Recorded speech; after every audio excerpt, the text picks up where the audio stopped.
कहते हैं चोर चोरी से जाए पर हेरा फेरी से न जाए। आखिर रूस में हुए तख्ता पलट का डर जिनपिंग को क्यों लग रहा है? अब जिनपिंग को खुद की कुर्सी खतरे में दिख रही है, तो वहीं दूसरी तरफ अचानक से सीमा पर उतरी तिब्बती फौज। वहीं दूसरी तरफ भारत के एससीओ मीटिंग में पुतिन और लुकाशेंको दोनों ने शामिल होने का मन बनाया है। और जहां एक तरफ ये सब कुछ हो रहा है, तो वहीं दूसरी तरफ डायरेक्ट एनर्जी विपन के इस रूप को देखकर चीन ही नहीं बल्कि दुनिया कांपी है। जानेंगे डीआरडीओ ऐसा क्या कर रहा है।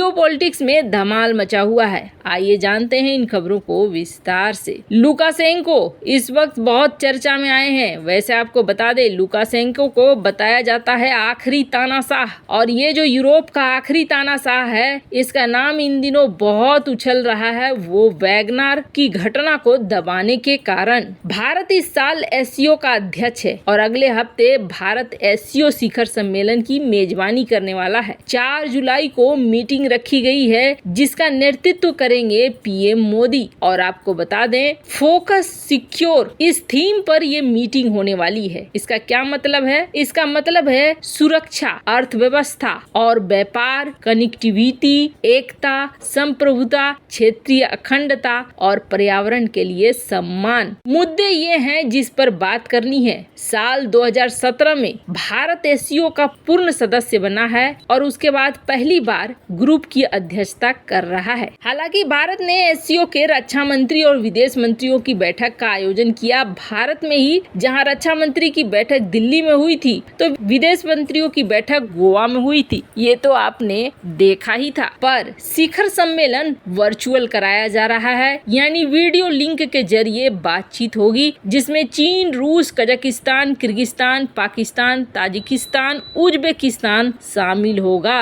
लेकिन इसके अलावे 3 देश और शामिल हो रहे हैं, ईरान, बेलारूस, मंगोलिया। वैसे आपको बता दें, एससीओ ग्रुप का विस्तार हो रहा है और एक महत्वपूर्ण समझौते पर इस साल हस्ताक्षर होगा और जल्द ही कहा जा रहा है कि इसमें बेलारूस को भी शामिल किया जाएगा। ईरान और बेलारूस दोनों को लेकर बातचीत चल रही है। इस साल ईरान एससीओ का पूर्ण सदस्य बन जाएगा, तो अगले साल बेलारूस बन जाएगा। 2 साल की प्रक्रिया होती है और इस प्रक्रिया के तहत दोनों ही देश एससीओ के मेंबर हो जाएंगे। खैर, जहां एक तरफ ये मीटिंग हो रही है, तो वहीं दूसरी तरफ भारत ने वीवीआर पॉड बनाया है। क्या है ये? तो आपको बता दें, कोई भी जंग अब भविष्य की टेक्नोलॉजी पर लड़ी जा रही है, यानी बड़े बड़े मिसाइल डिफेंस सिस्टम लगाकर लाखों करोड़ों की मिसाइल दाग कर जेट को तबाह करने के बजाय ऐसे हथियार ढूंढे जा रहे हैं जो एनर्जी विपन के रूप में होंगे, लेजर हथियार के रूप में काम करेंगे। जो अक्सर हम फिल्मों में या गेम में देखा करते थे, लेजर हथियारों को वो अब सच्चाई पे उतर रही है। और लेजर विपन के बारे में हमने बड़े हथियारों के बारे में तो सुना ही, जैसे काली, दुर्गा। ये जो डायरेक्ट एनर्जी विपन बनाए जा रहे हैं, इनके बारे में बहुत ज्यादा जानकारी नहीं दी जा रही है, लेकिन इतना बताया जा रहा है कि ये बड़े विध्वंसक होंगे और रक्षा का काम करेंगे, तो विध्वंस करने का भी काम करेंगे। पर अब एक छोटा रूप डायरेक्ट एनर्जी विपन का बनाया जा रहा है और डीआरडीओ ने इसमें सफलता भी प्राप्त कर ली है, ऐसा कहा जा रहा है। इसके अनुसार वीवीआर पॉड एक छोटा सा यंत्र जैसा होगा, लेकिन ये यंत्र बहुत भयानक काम करने वाला है। ये किसी भी फाइटर जेट में, किसी भी हेलीकॉप्टर में, किसी भी नौसेना के युद्धवाहक में कहीं पर भी इसे माउंट किया जा सकेगा, लगाया जा सकेगा। और इसका काम क्या है? इसका काम ये है कि जैसे हमने देखा है वीवीआर मिसाइलें,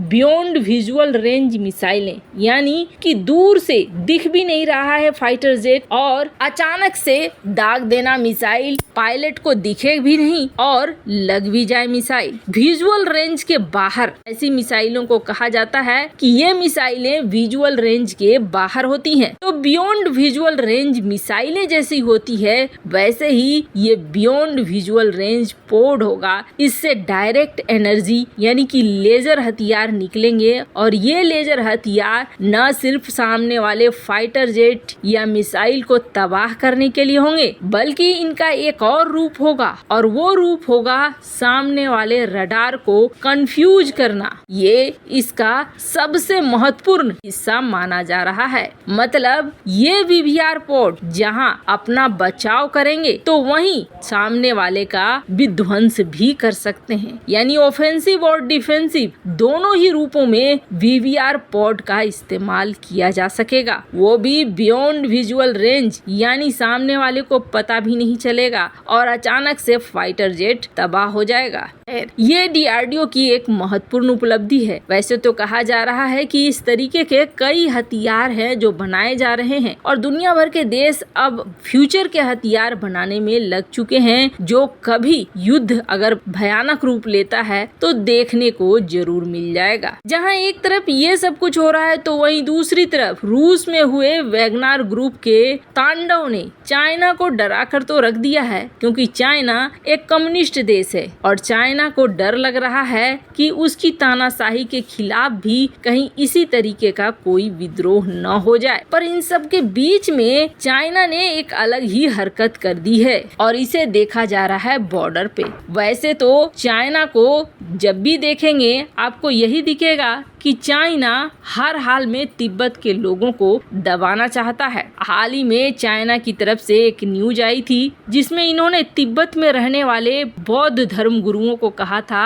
कि दलाई लामा से अपने सारे संबंध तोड़ दो अगर खैरियत चाहते हो तो, जिसमें दलाई लामा से संबंध तोड़ने की बात कही गई थी। तो वहीं दूसरी तरफ तिब्बत का इस्तेमाल करने के लिए लाखों तिब्बतियों को इधर से उधर विस्थापित किया जा रहा है और इसके लिए चाइना कोई मुआवजा नहीं दे रहा है। तिब्बती मूल के लोगों के न सिर्फ संस्कृति बल्कि पूरी की पूरी पहचान बदल रहा है चाइना और इसके पीछे लगा हुआ है काफी समय से। पर अब जो खबर आ रही है वो थोड़ी अलग है। अलग इसलिए है क्योंकि हमने सुना था कि तिब्बत के लोगों को हायर कर रहा है अपनी सेना में चाइना, क्योंकि चाइना समझ गया है कि पीएलए के सैनिक ऊंची पहाड़ी इलाकों में लड़ने में सक्षम नहीं है। गलवान घाटी से उन्हें बहुत अच्छी सबक मिल चुकी है। ऐसे में उन्होंने तिब्बत के लोगों को हायर करना शुरू किया है और अब जो पेट्रोलिंग पॉइंट है वहाँ पर